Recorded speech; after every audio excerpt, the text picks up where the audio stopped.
When people talk about wealth in Africa, they often point to the gold in Ghana, oil in Nigeria, diamonds in Botswana, or cocoa in Cote d'Ivoire. But do we also know that Africa's richest resource is not only in the ground, but in our people, our identity, and our way of life? Yes, African wealth is also in our culture. From the bustling markets of Lagos to the colorful festivals of Dakar, the rich spice kitchens of Addis Ababa, to the drumming circles in Kampala, money is moving quietly through our customs, traditions, and creativity. But many of us haven't seen it for what it is, a powerful economic engine.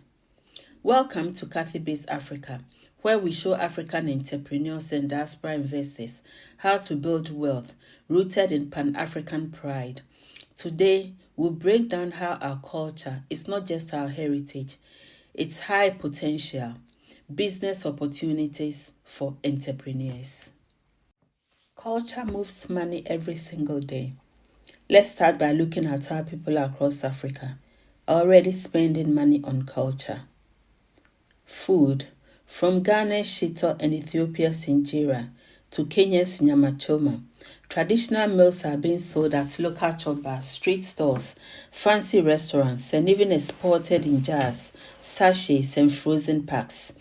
African food is now a global craving, and people are paying top dollar for it. Secondly is our fashion. Our fabrics tell stories, from West Africa's kente and Ankara to North Africa's jalabas. Our traditional wear is now being reimagined into global fashion statements. Designers across Accra, Lagos, Nairobi, and Kigali are building brands that fuse African prints with modern cuts and making millions. Beauty and wellness is also another industry with high potential for wealth creation. Shea butter from Ghana, argan oil from Morocco, moringa from Uganda, African black soap from Nigeria. These aren't just old remedies anymore. They are becoming luxury skincare and wellness brands. African knowledge is being bottled, branded, and bought globally. What natural remedies have been handed down to you that you can package it up for sale? When it comes to entertainment, Afrobeat from Nigeria and piano from South Africa, bonga flavor from Tanzania, African music is now headlining global events. But behind the artist is a value chain of videographers, stylists, dancers, content creators, and marketers, all monetizing African creativity. Plug yourself into one of these value chains. Become an expert in local demand. Our crafts and arts, wood carvings in Zimbabwe, beadwork in Ghana, leather sandals in Mali, woven baskets in Rwanda. All of these are traditional, handmade, and rich in cultural value. Tourists love them. The diaspora loves them. The online world is beginning to love them too.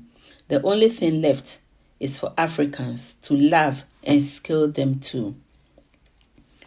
Our ceremonies and celebrations across the continent, weddings, funeral, baby dedications, traditional rites, and festivals are all major economic events.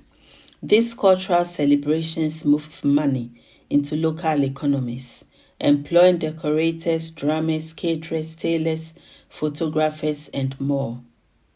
Culture is not passive. Culture is active commerce, and African culture is really active commerce. Here's how to start. First, discover your cultural value. What are you sitting on? Ask yourself, what cultural product, idea, or tradition do I know very well? What do people love and pay for in my community? What's already in demand but poorly packaged or underdeveloped? It could be a recipe passed down from your grandmother, a traditional herbal remedy, a unique festival or ceremony, a dance, fabric, language, or folktale, a local way of building, healing, parenting, or farming. Here are examples. A Rwandan entrepreneur noticed tourists loved the traditional Imigongo art style. She created a home decor line around it, and now she sells it globally. Number 2, solve a modern problem using a cultural solution. Modern buyers, especially millennials and Gen Z, are looking for authenticity and convenience plus meaning. Your job is to meet that need.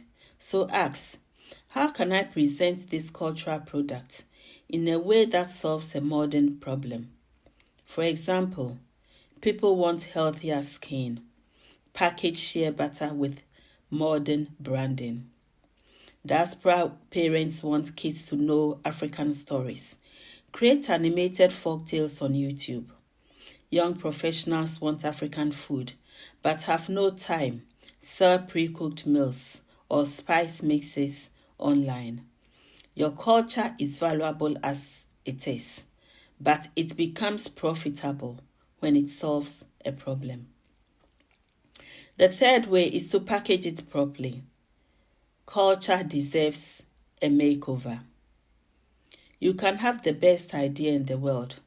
Maybe it's rooted in your grandmother's recipe, your tribe's textile tradition, or your community's craft. But if it looks unrefined, people won't take it seriously. Cultural businesses fail not because the product is bad, but because the presentation lacks polish. Remember, you are not just selling tradition, you are selling experience, emotion, and pride. Let's look at how you can take what's local and make it look global without losing its roots.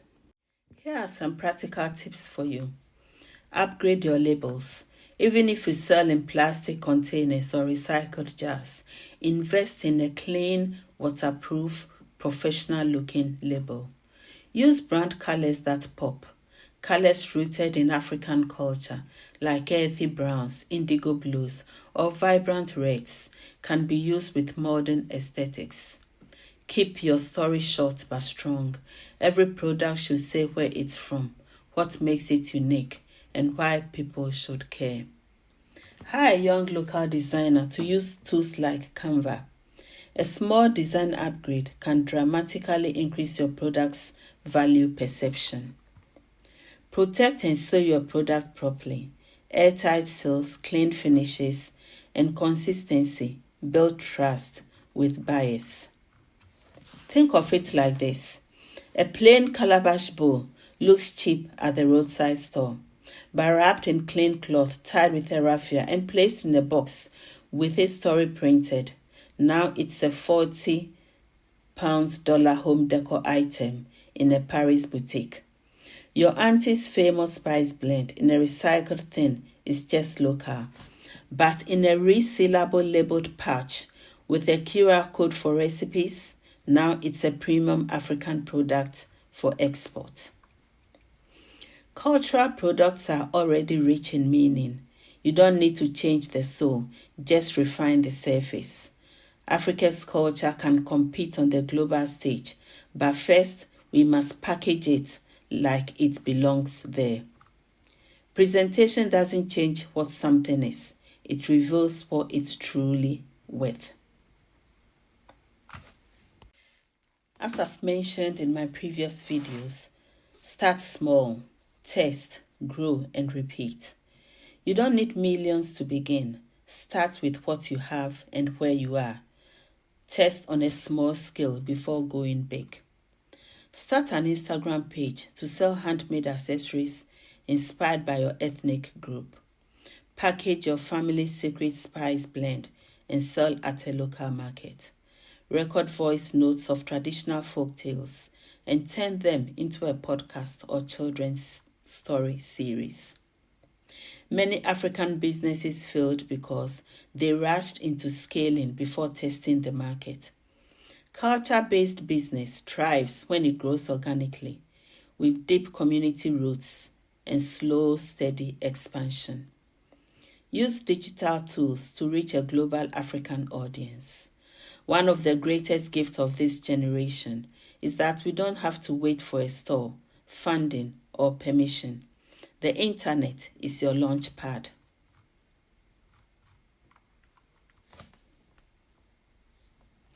Africans abroad are hungry for cultural connection.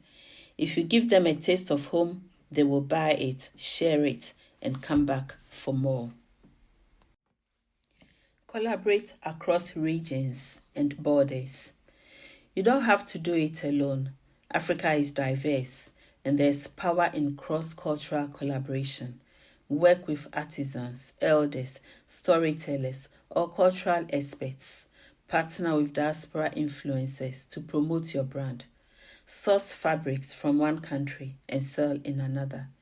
Turn your idea into a Pan-African story. For example, a South African sells Ghanaian kente in Johannesburg. A Togolese designer collaborates with Nigerian tailors to produce for Europe. A Kenyan runs an Afrofusion cooking show on YouTube with recipes from 10 African countries. Culture doesn't know borders. Wealth doesn't have to either.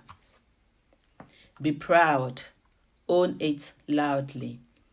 Many Africans have been taught to be ashamed of their traditions, but in today's world, culture is cool, marketable, and powerful. Own your story.